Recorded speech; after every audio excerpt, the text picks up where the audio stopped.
Subject ప్రపంచ ప్రపంచ క్రైస్తవ సంఘ చరిత్ర. మరి ఈ యొక్క సబ్జెక్ట్ మనం నేర్చుకుందామండి. ప్రపంచ క్రైస్తవ సంఘ చరిత్ర. మన సబ్జెక్ట్ లో మరి మన సబ్జెక్ట్ లో ఒక పాఠం అండి ఇది. మరి ఆదిమ క్రైస్తవ సంఘ చరిత్ర అయినా ప్రపంచ క్రైస్తవ సంఘ చరిత్ర అయినా ఒకటే. ఈ యొక్క సంఘ చరిత్రను 3 భాగాలుగా మనం చూస్తాం. ఒకటి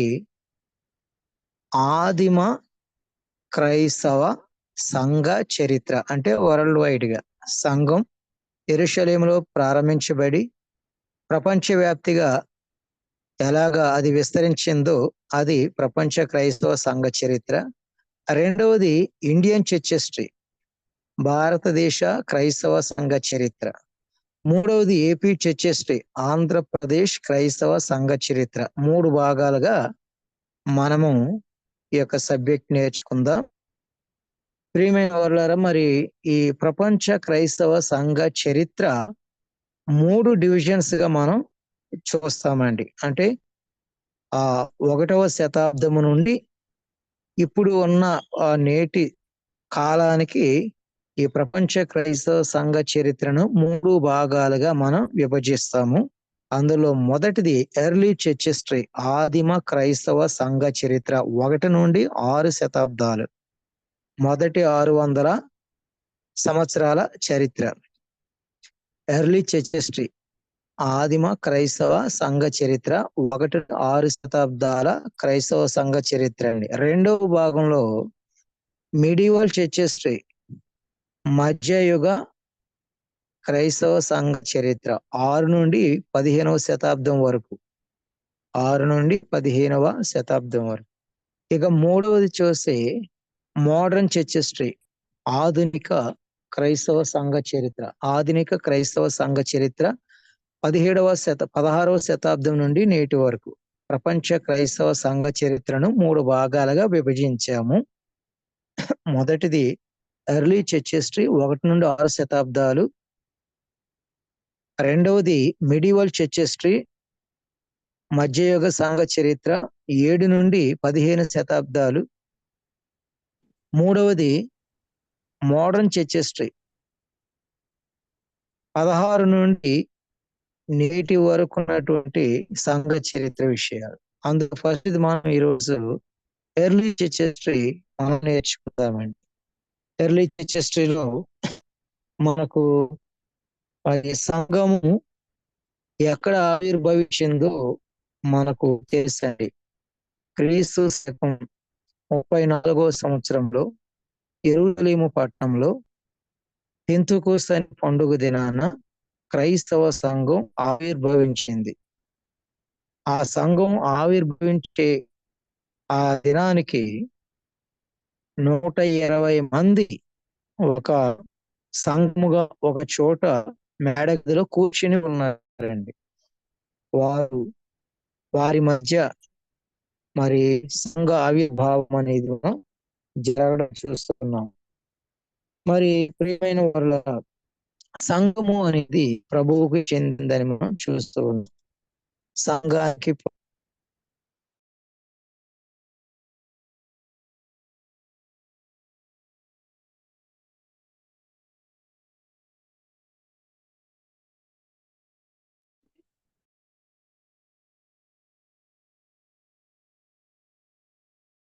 మరి ఈరోజు సంఘ చరిత్రలో మనం చరిత్ర ప్రకారంగా చూస్తే సంఘం 34వ సంవత్సరంలో యెరూషలేము పట్టణంలో మరి పరిశుద్ధాత్మ దిగి వచ్చినప్పుడు స్థాపించబడ్డదని అపోస్తల కార్యాల గ్రంథం 2వ అధ్యాయం 1 నుండి 4 వచనాల్లో చూస్తాం. 34లో స్టార్ట్ అయిన సంఘం అపోస్తలుల చేత పాలించబడేది. ఆ సంఘం ఫస్ట్ యెరూషలేములోకి,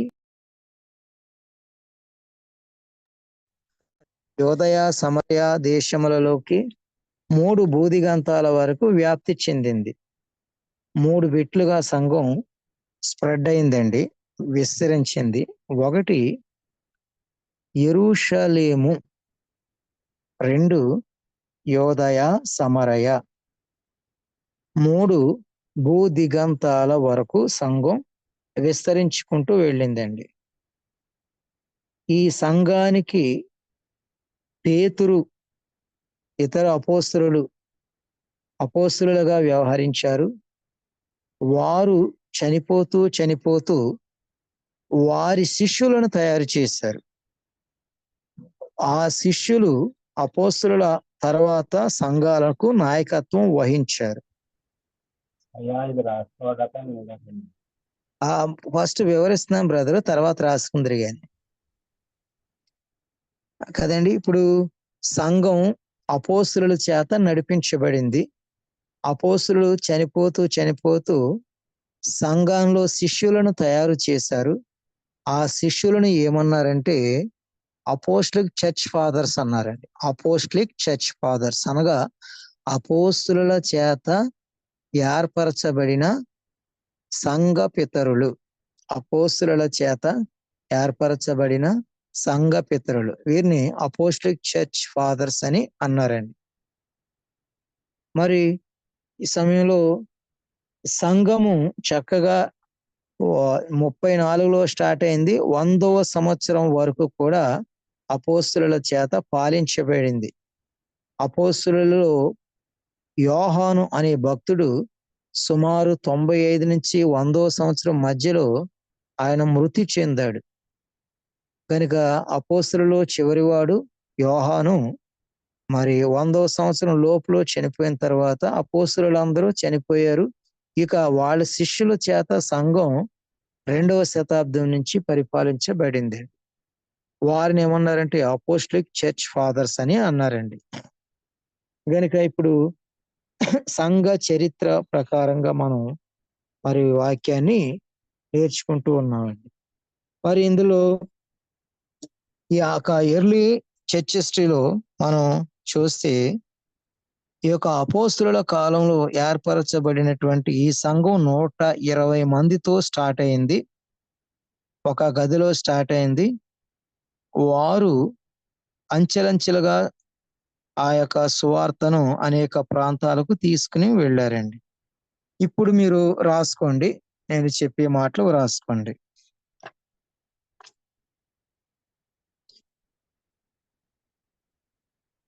అందులో ఏం రాస్తారంటే ప్రపంచ క్రైస్తవ సంఘ చరిత్ర అని హెడ్డింగ్ రాసుకుని, ప్రపంచ క్రైస్తవ సంఘ చరిత్ర అని హెడ్డింగ్ రాసుకుని, ఇప్పుడు దాని క్రింద ప్రపంచ క్రైస్తవ సంఘ చరిత్రను 3 భాగాలుగా విభజించారు. ప్రపంచ క్రైస్తవ సంఘ చరిత్రను 3 భాగాలుగా విభజించారని రాసుకోండి. ప్రపంచ క్రైస్తవ సంఘ చరిత్రను 3 భాగాలుగా విభజించారు.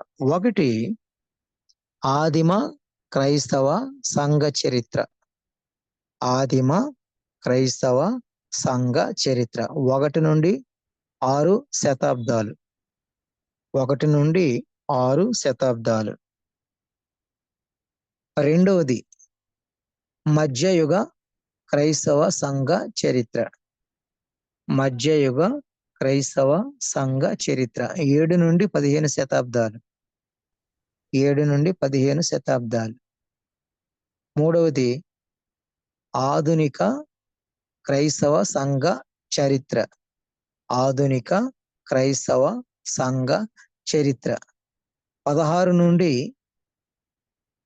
నేటి వరకు ఉన్న సంఘ చరిత్ర. 16వ శతాబ్దం నుండి నేటి వరకు ఉన్నటువంటి క్రైస్తవ సంఘ చరిత్ర. ఇలాగా ప్రపంచ క్రైస్తవ సంఘ చరిత్ర 3 భాగాలుగా చేసాం. అందులో ఫస్ట్ది హెడ్డింగ్ రాసుకోండి, ఆదిమ క్రైస్తవ సంఘ చరిత్ర. ఆదిమ క్రైస్తవ సంఘ చరిత్ర. ఇప్పుడు అందులో మీరు రాసుకుంటారనమాట. రాసుకోండి. ఏం రాస్తారంటే క్రైస్తవ సంఘం ఎప్పుడు ప్రారంభించబడింది? క్రైస్తవ సంఘం ఎప్పుడు ప్రారంభించబడింది? దానికి జవాబుగా రాసుకోండి క్రీస్తు శకం, ఏడి క్రీస్తు శకం క్రీస్తు శకం 34వ సంవత్సరంలో యెరూషలేము పట్టణంలో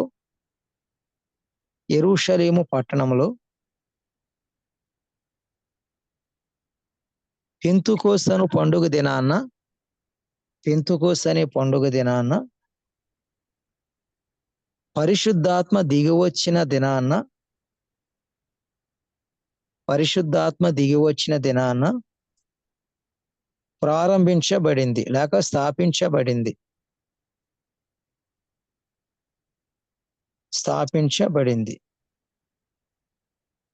అపోస్తుల కార్యాలు 2వ అధ్యాయం 1 నుండి 4 వచనాలు.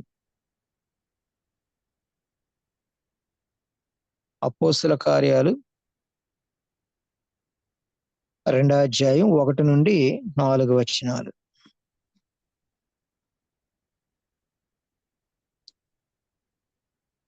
కొనసాగింపులో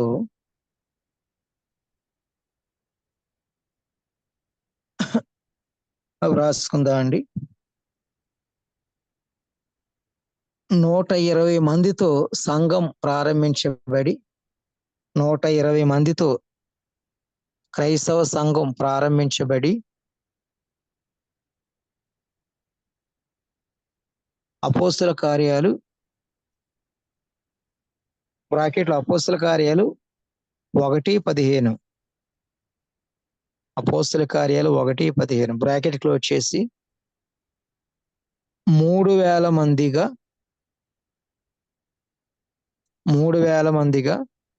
అపోస్తుల కార్యాలు 2:41 బ్రాకెట్లో అపోస్తుల కార్యాలు 2:41 బ్రాకెట్ క్లోజ్ చేసి 5,000 మందిగా అపోస్తుల కార్యాలు 4:4 అపోస్తుల కార్యాలు 4:4 విస్తరించింది. అపోస్తుల కార్యాలు 6వ అధ్యాయం 1వ వచనం 7వ వచనం. అపోస్తుల కార్యాలు 6వ అధ్యాయం 1-7 వచనాలు.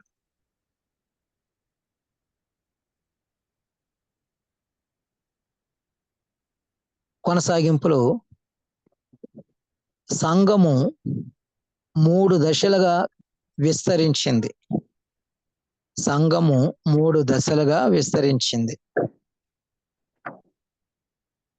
బ్రదర్ రాస్తున్నారు కదా, సంఘము 3 దశలుగా విస్తరించింది. 1 యెరూషలేములో విస్తరించింది. అపోస్తుల కార్యాలు 1:8 అపోస్తుల కార్యాలు 1:8. 2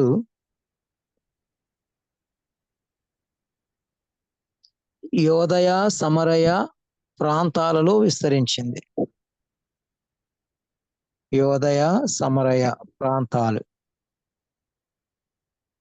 సేమ్ రిఫరెన్స్ 1:8. 3 బోధిగంతాలలో విస్తరించింది. అన్న రిఫరెన్స్ చెప్పన్నా.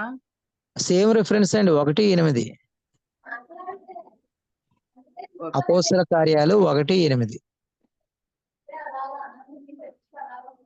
తర్వాత బోధిగంతాలలో విస్తరించింది. అపోస్తల కార్యాలు 1 ఎంతండి 8 అది కూడా.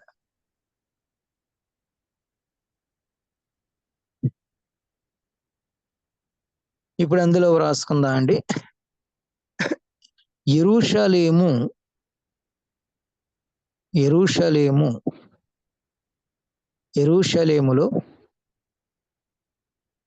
యూదుల మధ్య విస్తరించింది.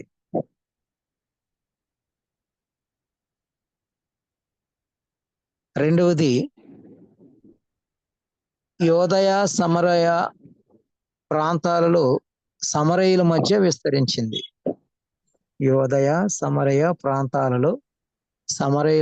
విస్తరించింది.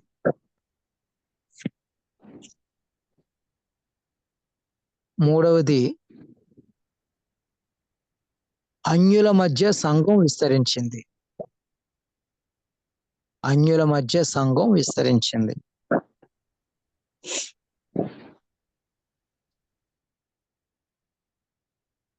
అన్న మళ్ళీ రిపీట్ చేయండి అన్న ఒకసారి.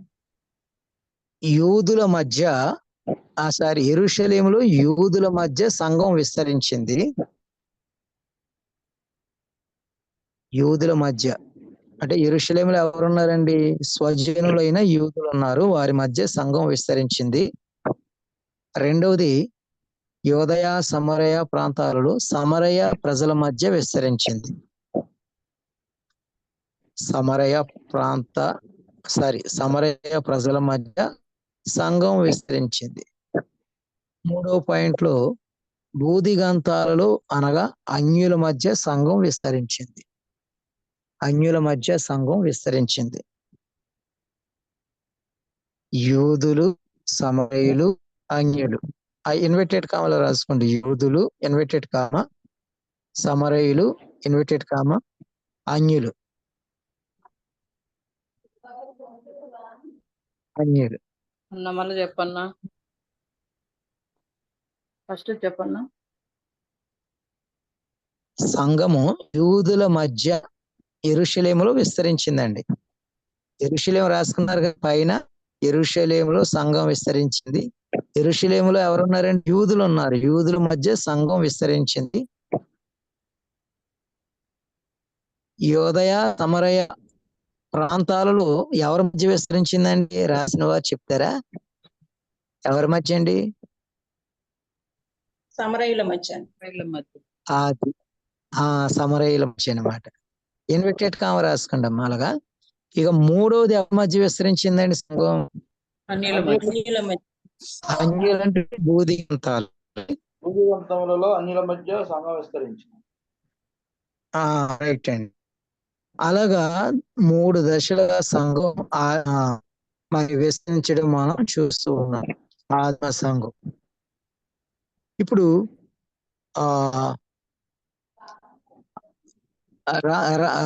కింద మాట రాసుకోండి.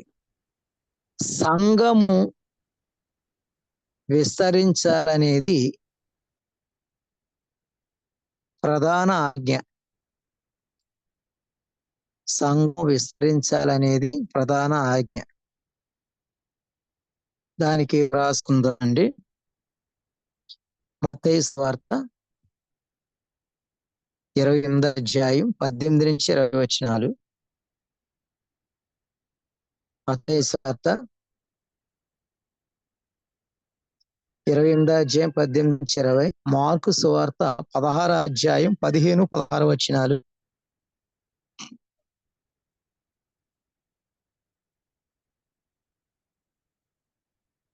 తర్వాత అపోస్తల కార్యాలు 1వ అధ్యాయం 8వ వచనం.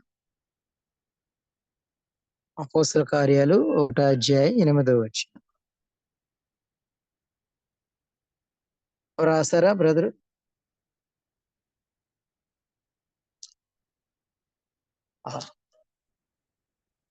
బ్రదరు మన లింకన్ బ్రదర్ గారు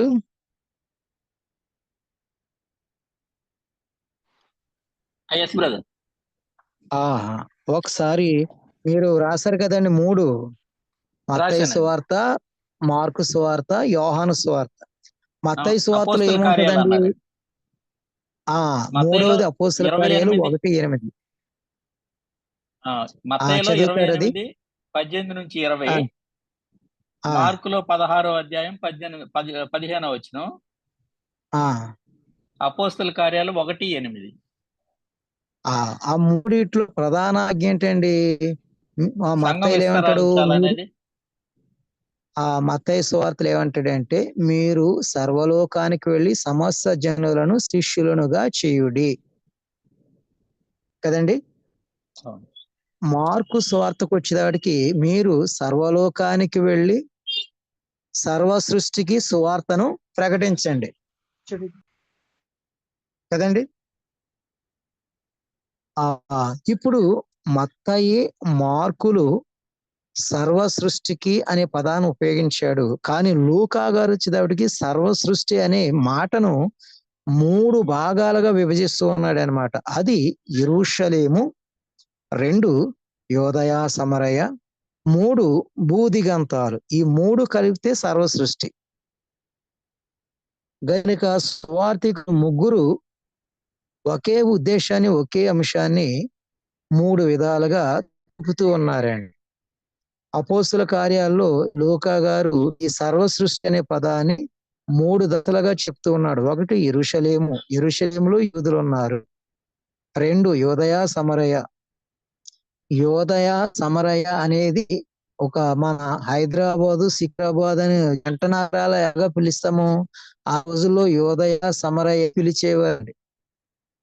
మరి యోదయ సమరయ అనేది ఒక పేరే, విడివిడి కాదండి అది.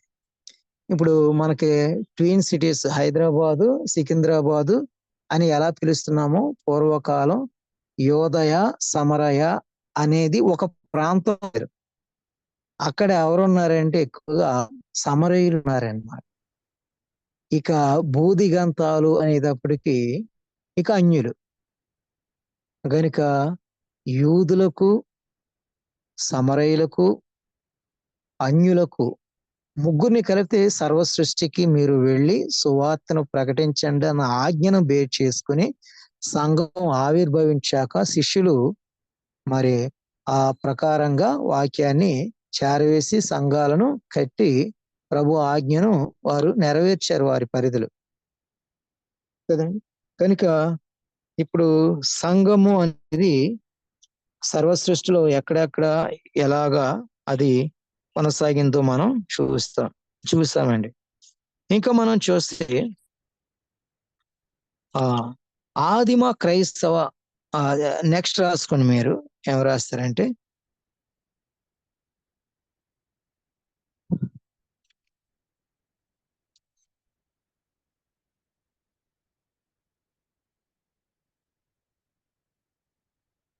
ఆదిమ క్రైస్తవ సంఘములు క్రీస్తు బోధలు అని రాసుకోండి. హెడ్డింగ్ ఆదిమ క్రైస్తవ సంఘములు క్రీస్తు బోధలు.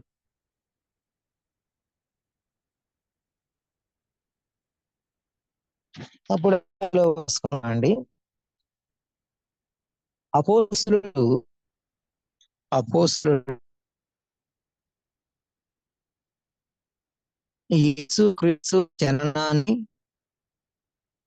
యేసుక్రీస్తు జననాన్ని, మరణాన్ని, సమాధిని,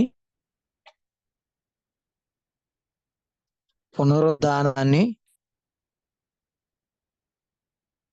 ఆరోహణను 5 అంశాలు చెప్పానండి. 1 జననం, 2 మరణం, 3 సమాధి, 4 పునరుద్ధానం, 5 ఆరోహణం అనే అంశాలను చెప్పి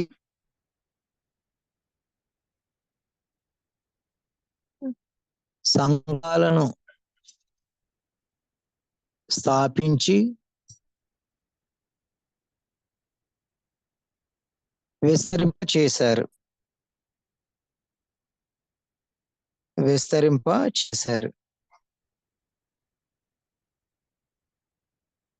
మత్తయి సువార్త 16 అధ్యాయం 16 నుంచి 18 వచనాలు. మత్తయి సువార్త 16 అధ్యాయం 16 నుంచి 18 వచనాలు, 18 అధ్యాయం 16 నుంచి 18 వచనాలు.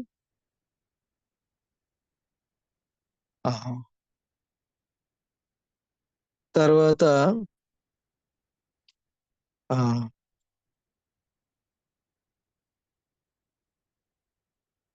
ఓకే, కొనసాగింపులు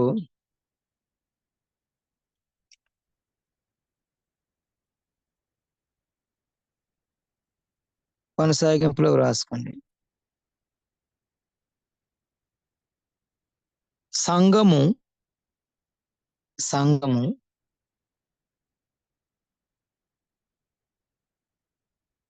సువార్తను ప్రకటిస్తూ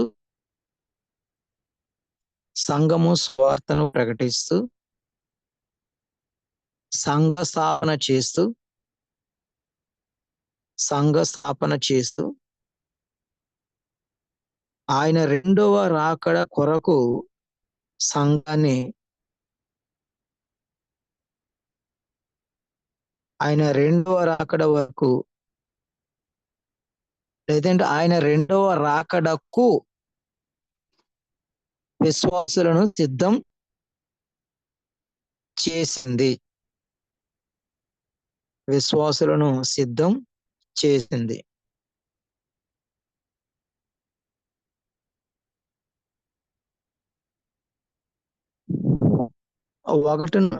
క్రీస్తు శకం 34 నుండి 100 సంవత్సరాల మధ్య కాలంలో, క్రీస్తు శకం 34 నుండి 100 సంవత్సరాల మధ్య కాలంలో అపోస్తలులు వారి శిష్యులు అన్న 34 క్రీస్తు శకం 34 నుంచి 100 మధ్య కాలంలో శిష్యులు వారి శిష్యులు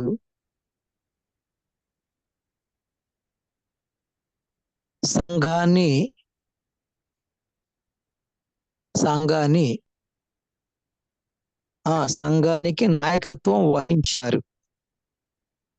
సంఘానికి నాయకత్వం వహించారు. వారి తరువాత వారి శిష్యులు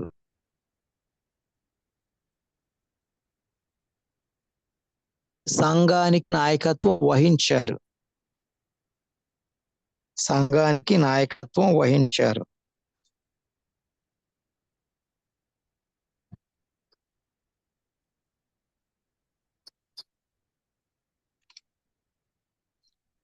వీరిని అపోస్టలిక్ చర్చ్ ఫాదర్స్ అని అంటారు. అపోస్టలిక్ చర్చ్ ఫాదర్స్ అని అంటారు. అపోస్టలిక్ చర్చ్ ఫాదర్స్ తెలుగులో అపోస్తుల కాలము నాటి సంఘ పితరులు. అపోస్తుల కాలము నాటి సంఘ పితరులు.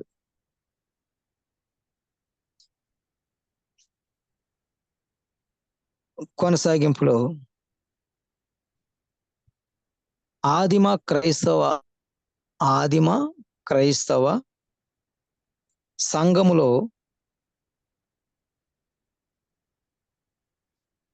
స్టెఫాను తొలి హతసాక్షి అయ్యాడు. అపోస్తుల కార్యాలు 7:60. అపోస్తుల కార్యాలు 7:60.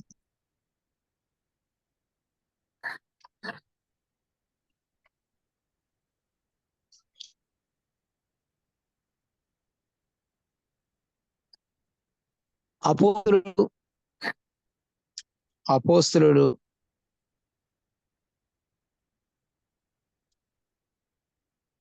ఆయా ప్రాంతాలకు చెదరి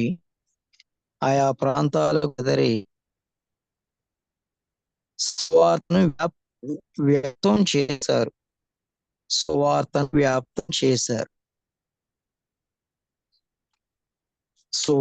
వ్యాప్తం చేశారు.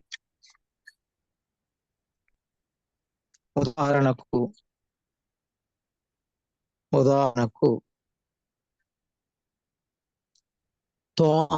భారతదేశానికి మిషనరీగా వచ్చాడు.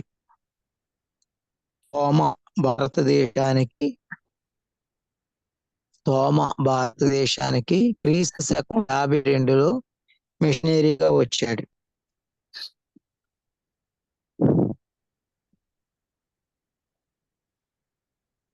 పేతురు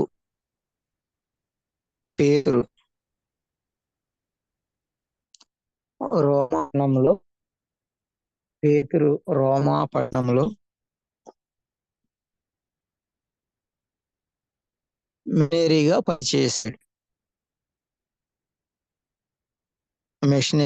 పనిచేశాడు.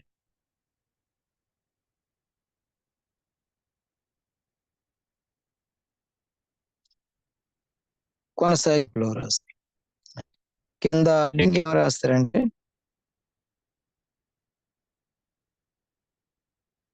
ఆదిమ క్రైస్తవ సంఘం ఆదిమ క్రైస్తవ సంఘం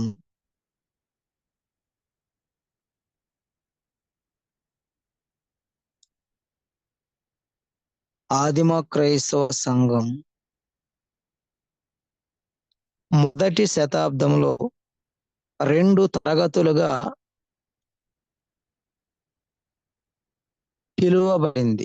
2 తరగతులుగా పిలువబడింది.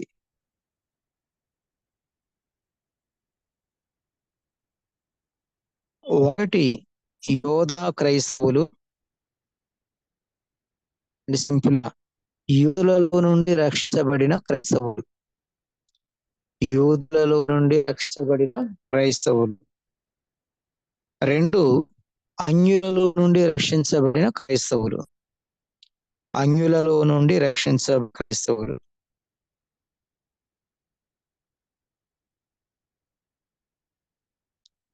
అందులో ఫస్ట్ సైడింగ్ యోధా క్రైస్తవులు అని రాసుకోండి.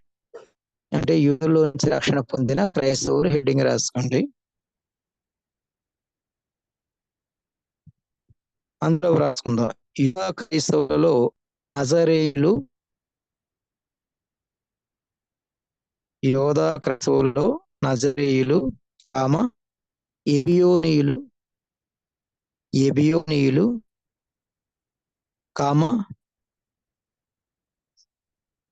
ఎల్కేసయులు,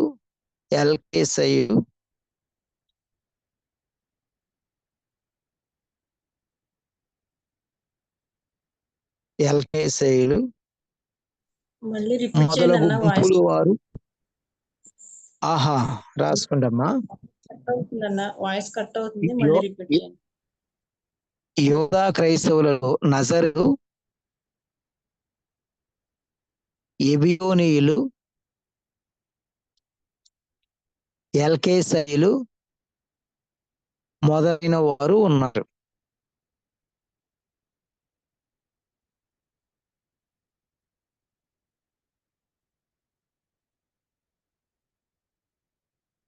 తర్వాత అన్యులలో నుండి రక్షణ పొందిన క్రైస్తవులలో అన్యులలో నుండి రక్షణ పొందిన క్రైస్తవులలో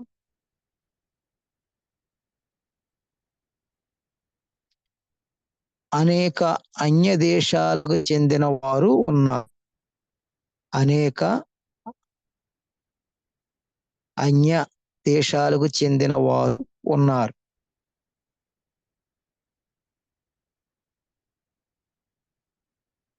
ఆ క్రింద రాసుకోండమ్మా. క్రింద ఏం రాస్తారంటే ప్రతి పట్టణములో యూదులు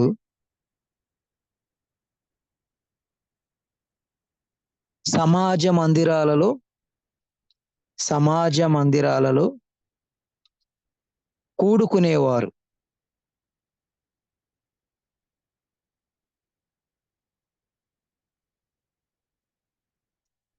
కొందరు ఇంటింటా కూడుకునేవారు.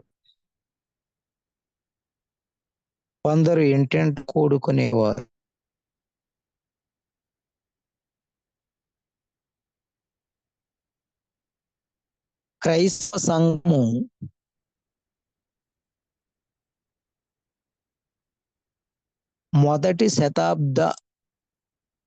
మొదటి శతాబ్దంలో పాలస్తీనాలోను, రోమా సామ్రాజ్యంలోను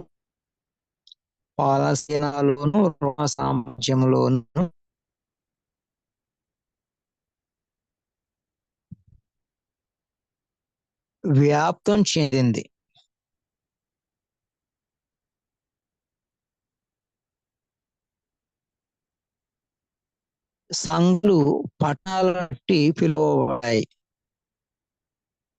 సంఘాలు పట్టణాలను బట్టి పిలువబడ్డాయి.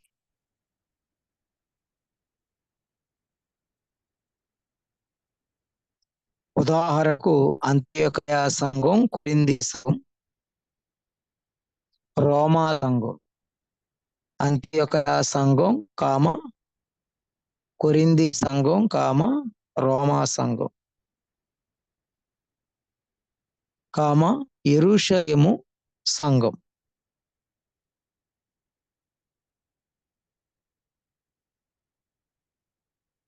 ఆ క్రింద రాసుకోండి, ఏం రాస్తారంటే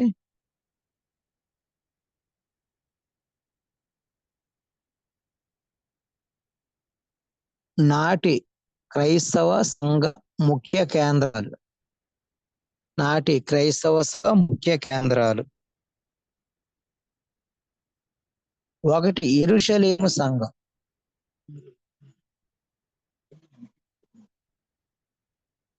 యెరూషలేము సంఘం. అపోస్తల కార్యాలు 2వ అధ్యాయం 41. అపోస్తల కార్యాలు 2వ అధ్యాయం 41, 4వ అధ్యాయం 4వ వచనం. 4వ అధ్యాయం 4వ వచనం. 2 అంతియొకయ సంఘం.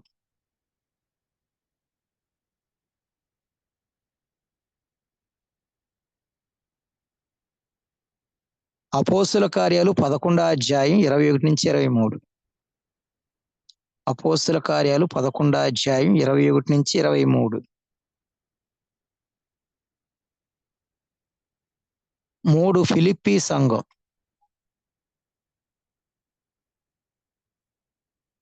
అందులో రాసుకోండి. పౌలు 2వ మిషనరీ యాత్రలో ఈ సంఘం స్థాపించబడింది. పౌలు 2వ మిషనరీ యాత్రలో ఈ సంఘం స్థాపించబడింది. ఐరోపా ఖండంలో స్థాపించబడిన ఈ ఐరోపా ఖండములో స్థాపించబడిన ఈ ప్రథమ సంఘము స్త్రీలతో ప్రారంభమైంది.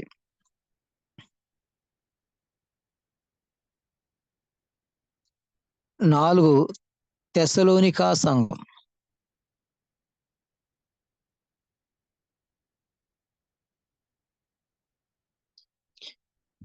పౌలు అతని అనుచరులు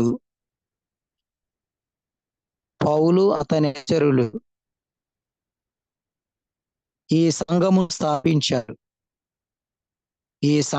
స్థాపించారు. భక్తిపరును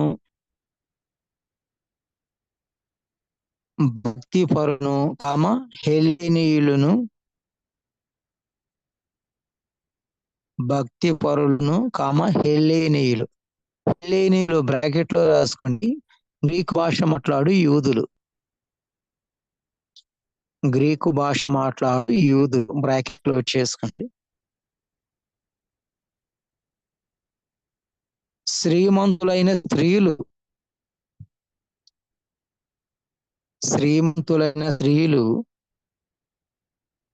ఈ సంఘములో సహకరించిరి.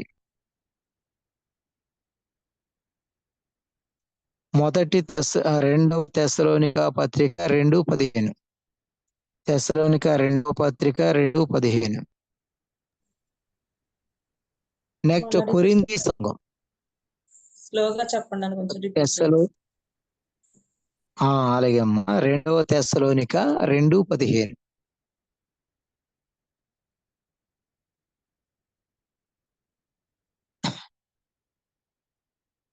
నెక్స్ట్ కొరింథీ సంఘం.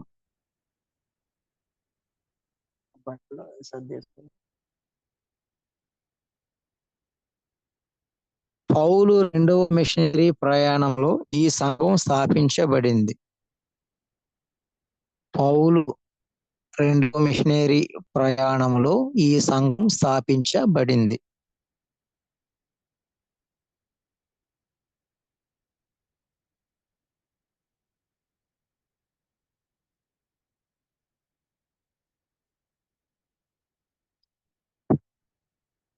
నెక్స్ట్ రోమా సంఘం.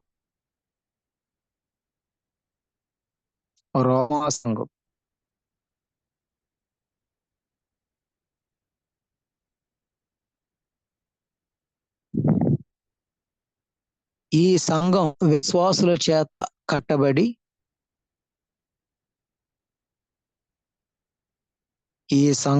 విశ్వాసుల చేత కట్టబడింది. పేతురు ఈ సంఘంలో బిషప్గా పేతురు ఈ సంఘంలో బిషప్గా పనిచేశాడు. బిషప్ అంటే అధ్యక్షుడు లేక కపరి.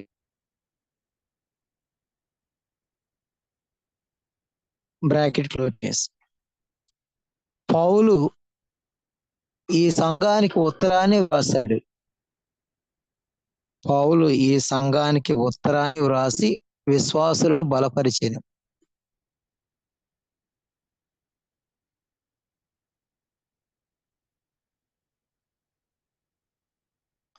నెక్స్ట్ ఎఫెసీ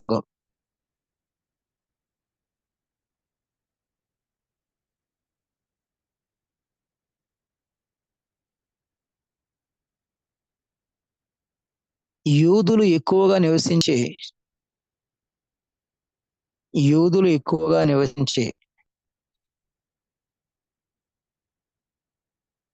ఈ పట్టణంలో సంఘం స్థాపించబడింది.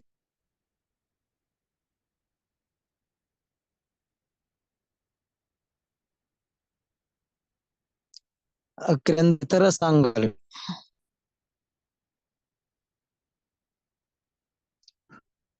ఉదాహరణ స్మరణ, బ్రదర్ ఒకసారి ఇతర మళ్ళీ సంఘములు. ఎఫెసీ సంఘం గురించి మళ్ళీ చెప్పండి ఒక్కసారి.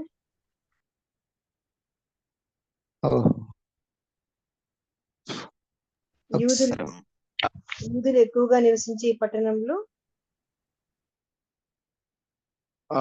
ఒకసారి రాసిన చదవడం ఒకసారి. ఈ మాట సరిగా వినిపించటం లేదన్నా. అవునండి, వాయిస్ మధ్య మధ్యలో బ్రేక్ అవుతుంది బ్రదర్. మాట బ్రేక్ అవుతుందండి.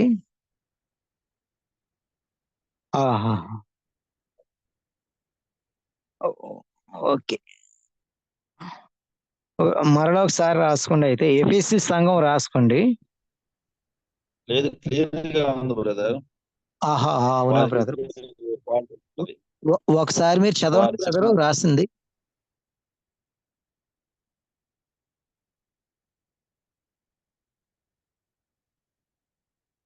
బ్రదర్ గారు చదువుతారా?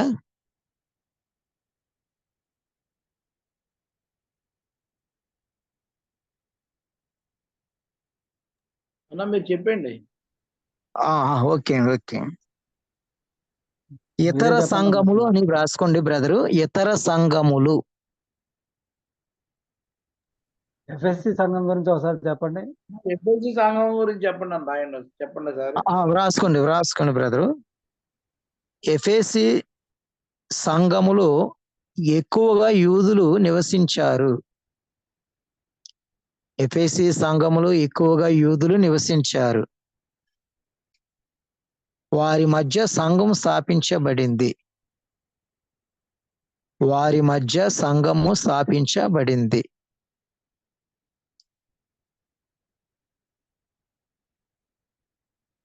నెక్స్ట్ క్రింద ఇతర సంఘములు క్రింద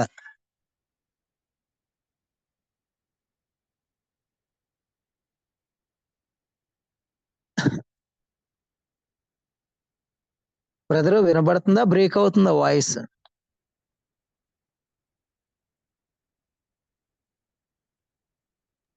ఓకే అన్న. Okay brother. ఇతర సంఘములు ఉదాహరణకు స్మరణ, పెర్గెము,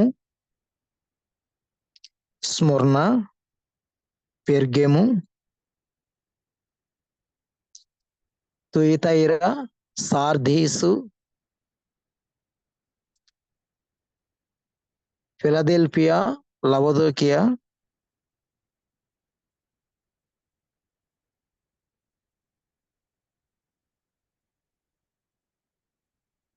మొదలైనవి.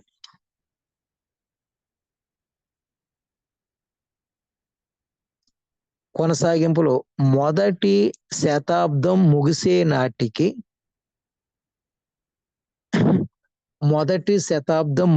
నాటికి ప్రపంచ వ్యాప్తిగా సుమారు 5 లక్షల క్రైస్తవులు ఉన్నారు. మొదటి శతాబ్దం ముగిసే నాటికి ప్రపంచ వ్యాప్తిగా 5 లక్షల మంది క్రైస్తవులు ఉన్నారు.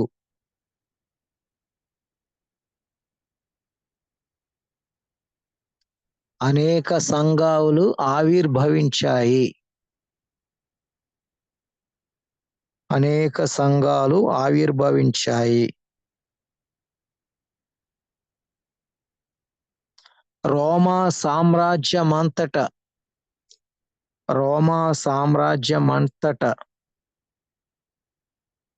సంఘాలు వెలసాయి.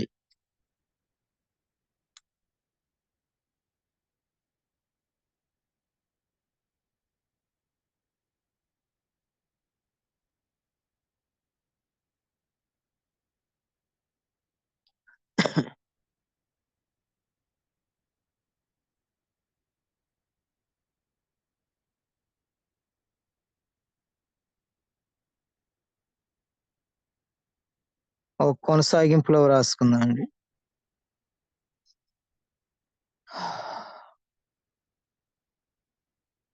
మొదటి శతాబ్దంలో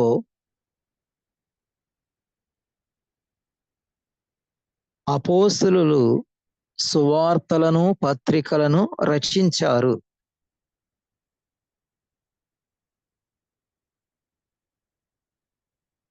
అపోస్తలులు సువార్తలను, పత్రికలను రచించారు.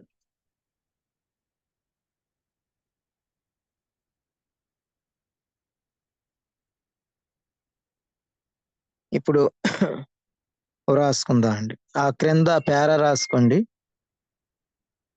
మొదటి శతాబ్దపు ఆరాధన సామాన్య గృహాలలోను, సమాజ మందిరాలలోను, సాధారణ గృహాలలోను, సమాజ మందిరాలలోను,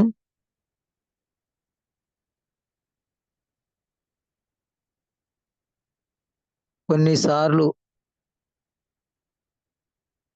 యెరూషలేము మందిరములోను జరిగేవి.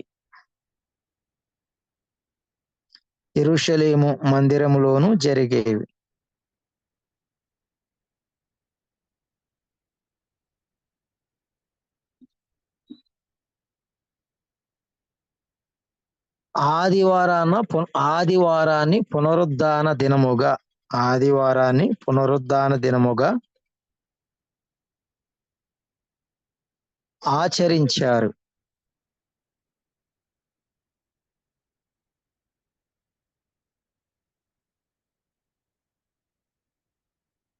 ఆరాధనలో వారు పాటలు,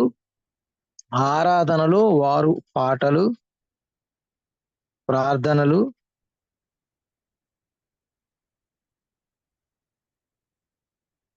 కీర్తనలు,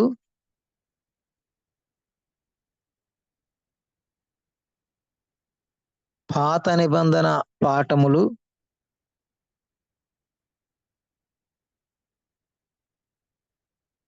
అపోస్తలుల పత్రికలు చదివేవారు.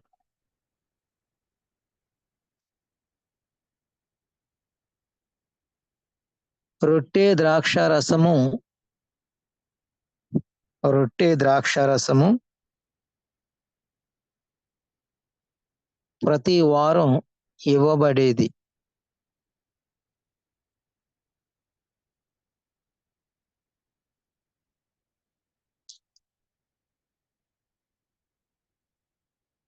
కాపరి సంఘ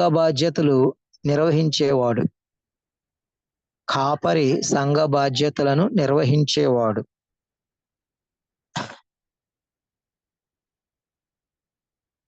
సంఘము ధర్మకార్యాలు చేసేది.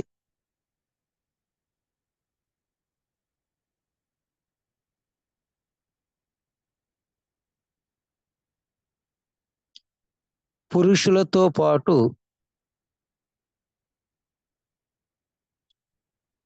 స్త్రీలు కూడా పరిచర్య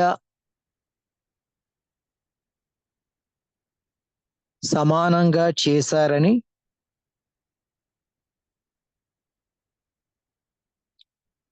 ఇన్వర్టెడ్ కామాలో రాసుకోండి. హిప్పోటైటస్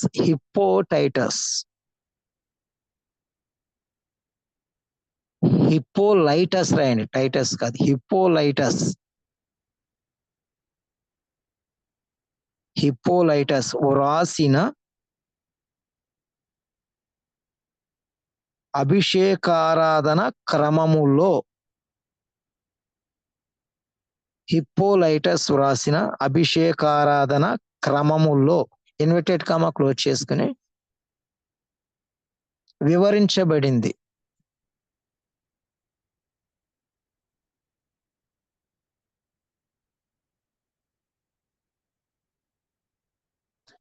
సంఘము వ్యాప్తము చెందిన తరువాత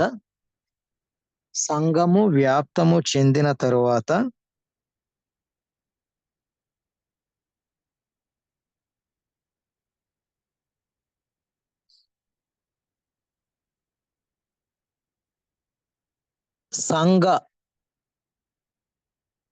పరిపాలన బాధ్యతలు పెరిగి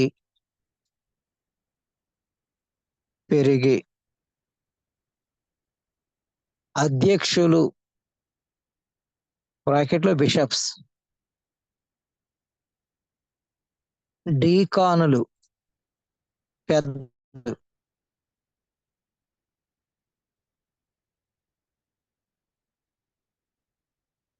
అవసరత ఎక్కువయింది. అపోస్తుల కార్యాలు 6వ అధ్యాయం 1 నుండి 6 వచనాలు.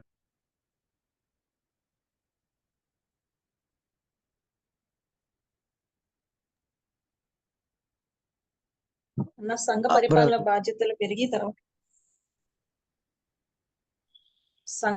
పరిపాలన బాధ్యతలు పెరిగి తర్వాత చెప్పండి.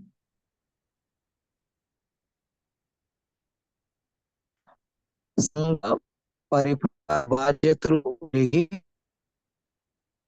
బిషప్స్, డీకన్స్ అవసరత అన్న వాయిస్ బ్రేక్ అవుతుందన్న మళ్ళీ.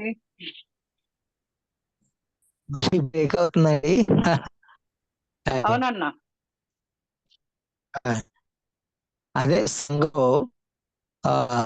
సంఘం పెరిగిపోయి ఏం అవస్థ వచ్చిందండి? అధ్యక్షులు ఏం అర్థం కావట్లేదన్న. అయ్యో, కట్ అవుతుంది. మేము ఆ వాక్యంలో ఆ యొక్క సెంటెన్స్ ని అర్థం చేసుకొని కంప్లీట్ చేసుకుంటున్నాం బ్రదర్. ఫ్రాంక్లీ స్పీకింగ్ అలా అవుతుంది.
పరిశుద్ధుడవైన మా తండ్రి, పరమందు ఆసీనుడవైన మా దేవ, మీ ఘననామానికి వేలాది వందనాలు, కోటాను కోట్లు స్తుతులు స్తోత్రాలు చెల్లిస్తున్నాం.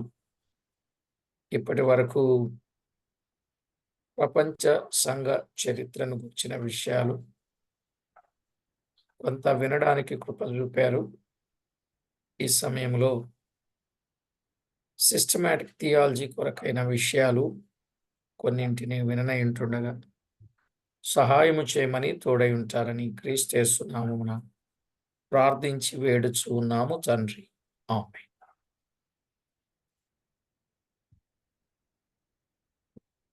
ప్రభునందు ప్రియులారా, మనం సిస్టమాటిక్ థియాలజీ యొక్క ఉపోద్ఘాతాన్ని మనం విన్నాం కదా. అసలు థియాలజీ అనే పదం ఎలా వచ్చిందనే విషయాన్ని విన్నాం. అందులో హిస్టారికల్ థియాలజీ, పితరుల కాలం, మధ్యకాలం, సంస్కరణ కాలం, ఆధునిక కాలం, ఆధునికోత్తర కాలం అని 5 విషయాలు మనం విన్నాం. ఇక్కడ రెండవ విషయానికి వస్తే డాగ్మాటిక్ థియాలజీ అని ఒకటి ఉన్నది. Dogmatic theology, DOGMATIC. Dogmatic theology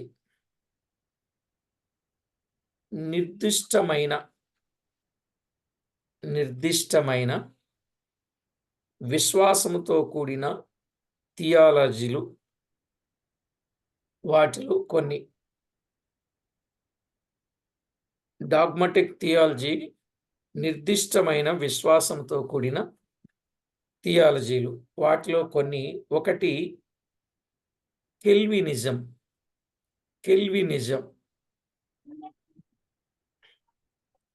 2 అర్మేనియనిజం.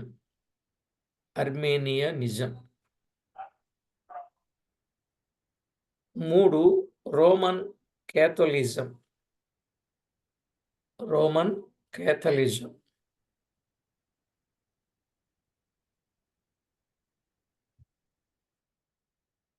4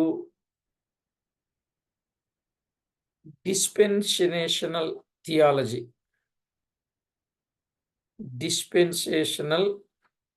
theology.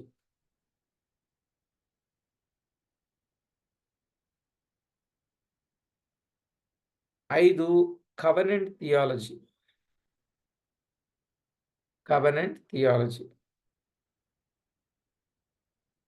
6 liberal theology.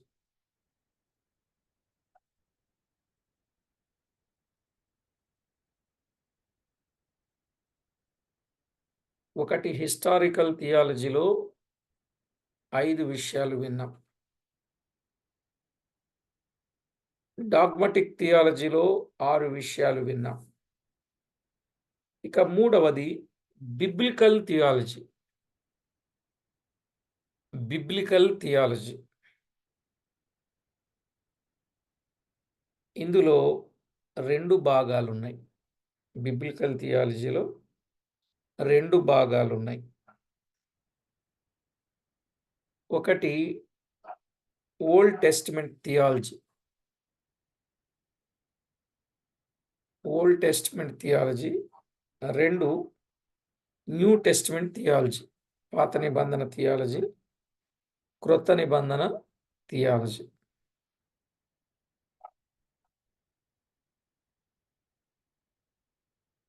ఈ పాత నిబంధన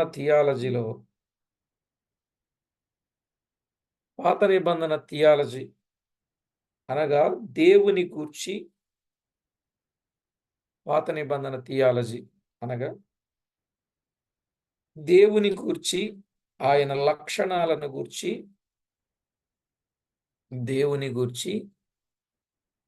ఆయన లక్షణాలను గూర్చి, ఆజ్ఞలు, ఆయన లక్షణాలను గూర్చి ఆజ్ఞలు, మనుషులతో దేవుడు వ్యవహరించిన విధం మొదలగునవి. మనుషులతో దేవుడు వ్యవహరించిన విధం.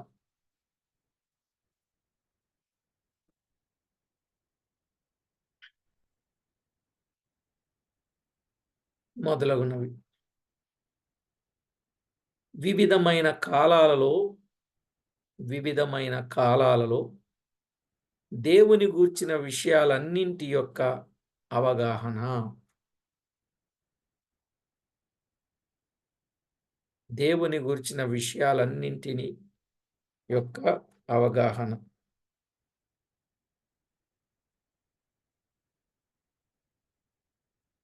ఒకటి, ఏదేను కాల థియాలజీ. ఏదేను కాల థియాలజీ. 2, నోవాహు కాల థియాలజీ. నోవాహు కాల థియాలజీ.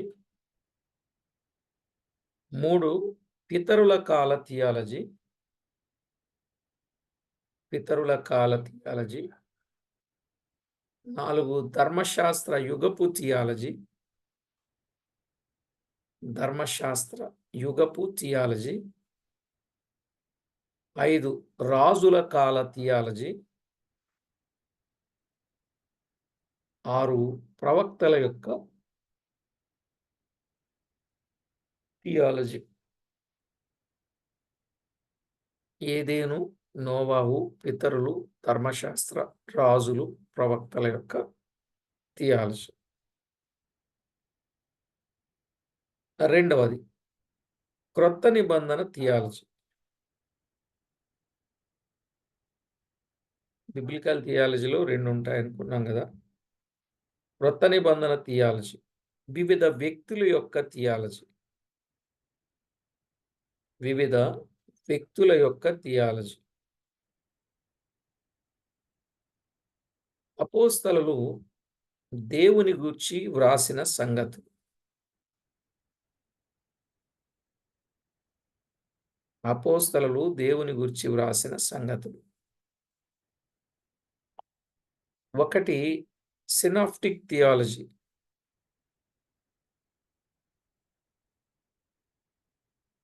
సినాప్టిక్ థియాలజీ, మత్తయి, మార్కు, లోకాల థియాలజీ బ్రాకెట్లో. Synoptic theology.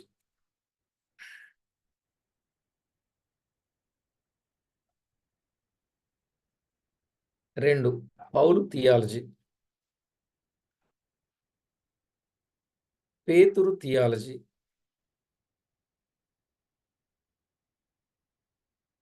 యూదా థియాలజీ.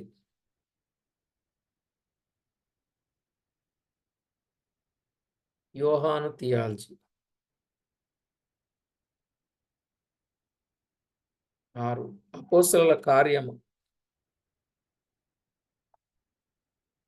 గ్రంథములలో థియాలజీ. అపోస్తలుల కార్యముల గ్రంథములోని థియాలజీ. 7, యాకోబు థియాలజీ.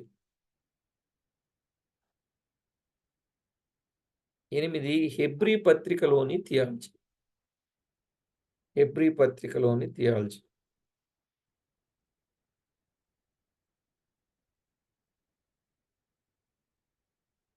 మ్యాటర్ రాసుకోండి. బైబిల్లో వివిధ గ్రంథాలలో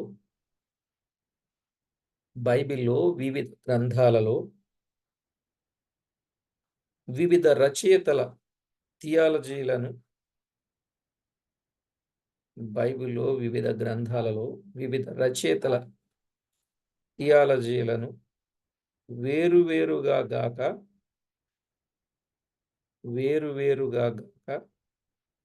వాటి యొక్క సమగ్రమైన సారాంశాన్ని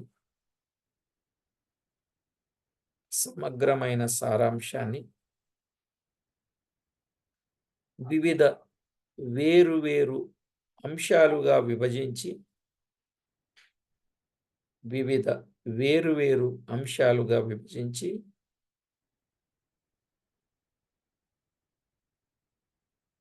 చారిత్రక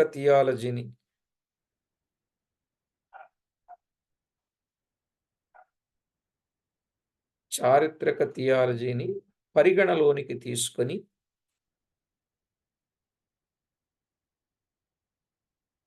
క్రమబద్ధీకరించిన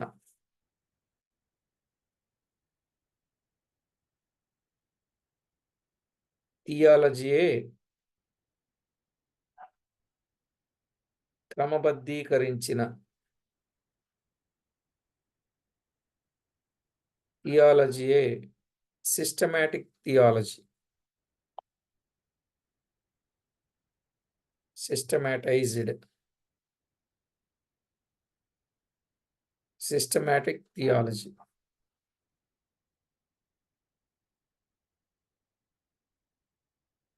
నాలుగవది మనం 3 విన్నాం. నాలుగవది ఎక్సజెటికల్ థియాలజీ. ఎక్సజెటికల్ థియాలజీ బైబిల్లోని వాక్య భాగాలను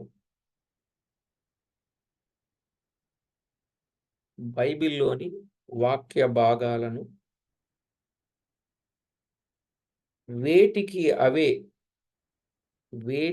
అవే ప్రత్యేకంగా వివరించడంపై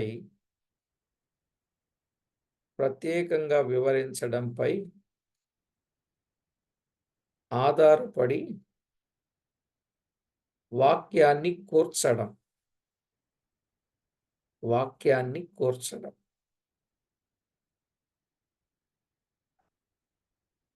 బైబిల్లోని వాక్య భాగాలను వేటికవే ప్రత్యేకంగా వివరించడంపై ఆధారపడి వాక్యాన్ని కూర్చడం ఎక్సజెటికల్ థియాలజీ అంటారు. ఎక్సజెటికల్ EXEGETICAL ఎక్సజెటికల్ థియాలజీ. ఇక ఐదవది పాస్టరల్ లేదా ప్రాక్టికల్ థియాలజీ. పాస్టరల్ లేదా ప్రాక్టికల్ థియాలజీ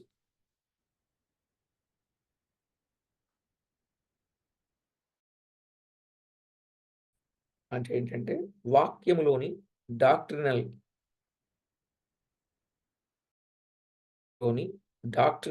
సత్యాన్ని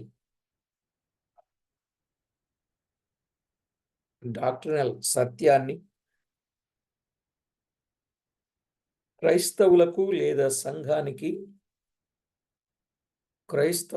లేదా సంఘానికి అన్వయించుటకు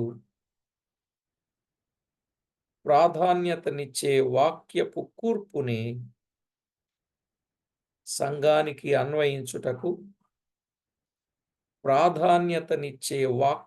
కూర్పునే పాస్టరల్ థియాలజీ అంటారు. పాస్టరల్ థియాలజీ లేదా ప్రాక్టికల్ థియాలజీ. 6 క్రమబద్ధమైన దైవశాస్త్రం. 6వది క్రమబద్ధమైన దైవశాస్త్రం. Systematic theology.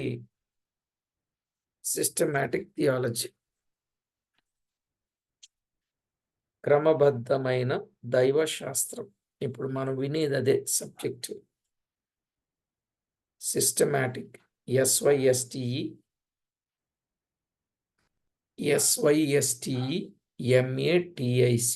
Systematic theology.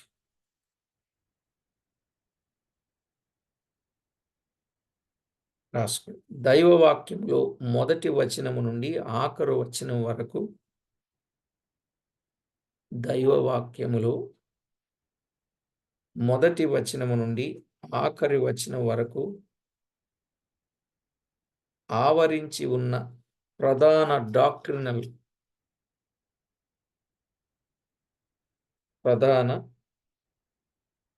Doctrinal సత్యాలను క్రోడీకరించి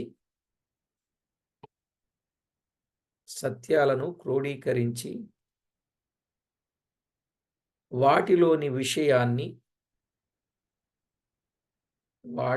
విషయాన్ని క్రమబద్ధమైన విధానములో వివరించడం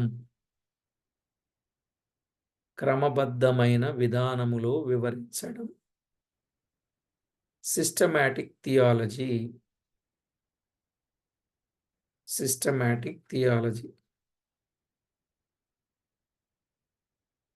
ఈ డాక్ట్రినల్ సత్యాలు ఈ డాక్ట్రినల్ సత్యాలు బిబ్లికల్ మరియు ఎక్సజెటికల్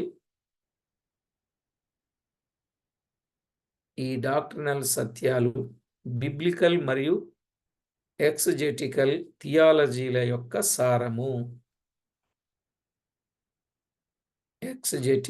థియాలజీల యొక్క సారము. సిస్టమాటిక్ థియాలజీకి సారాన్నిచ్చేది బిబ్లికల్ థియాలజీ. సిస్టమాటిక్ థియాలజీకి సారాన్నిచ్చేది బిబ్లికల్ థియాలజీ.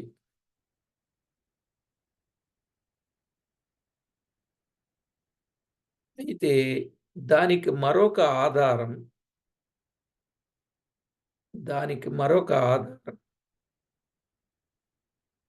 ఎక్సజెటికల్ థియాలజీ.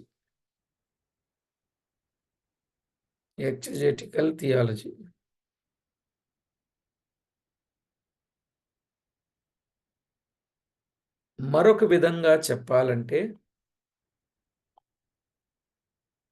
విధంగా చెప్పాలంటే బిబ్లికల్ థియాలజీ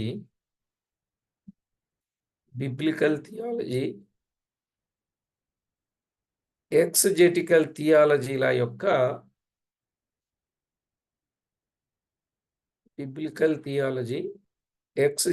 థియాలజీల యొక్క సమన్వయము.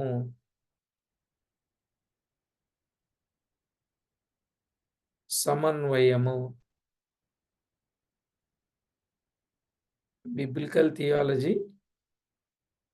ఎక్సజెటికల్ థియాలజీల యొక్క సమన్వయము.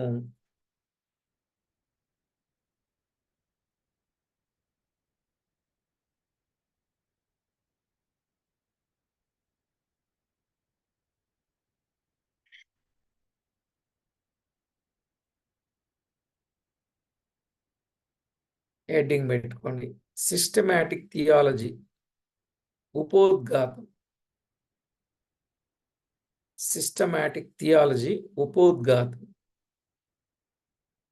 Introduction to systematic theology.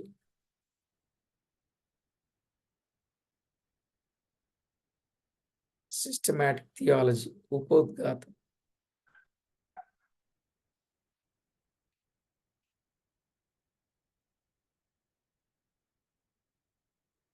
తర్వాత తరగతిలో మనం విందాం. సమయం అయింది. ప్రార్థన చేసుకుందాం. పరిశుద్ధుడవైన తండ్రి, మీకు స్తోత్రం. తరగతిలో కొద్ది మాటలు వినడానికి కృప చూపారు.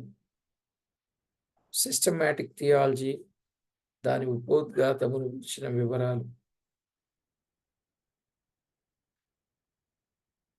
మేము వినవలసి ఉండగా అందున్న అమూల్యమైన సంగతులు తేటగా బయలుపరచి మీ నామమునకు మహిమ ఆపాదించుకొనమని తోడై ఉండి కాపాడతారని కోరుచు మా ప్రభువు మా రక్షకుడినైన యేసుక్రీస్తు అమూల్యమైన నామమున స్తోత్రము చెల్లించి ప్రార్థించి వినయులమై వేడుచు ఉన్నాము తండ్రి.